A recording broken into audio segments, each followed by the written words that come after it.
পাকিস্তানের সাবেক প্রধানমন্ত্রী ও কারাবন্দী ইমরান খানের সঙ্গে আগামী ৮ ফেব্রুয়ারি পর্যন্ত কেউ সাক্ষাৎ করতে পারবে না, এমনটাই জানিয়েছে দেশটির সংসদ বিষয়ক মন্ত্রী তারিক ফজল চৌধুরী।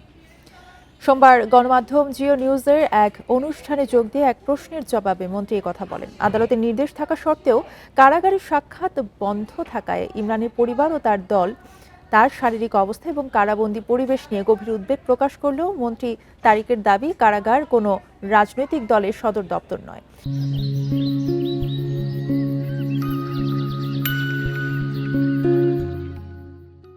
গত সপ্তাহে আদিয়ালা কারাগারের সামনে সাবেক প্রধানমন্ত্রীর সঙ্গে দেখা করতে না দেওয়ার প্রতিবাদে তার বোন, দলীয় নেতাকর্মীরা অবস্থান কর্মসূচি পালন করলে জলকামান ব্যবহার করে তাদের ছত্রভঙ্গ করা হয়।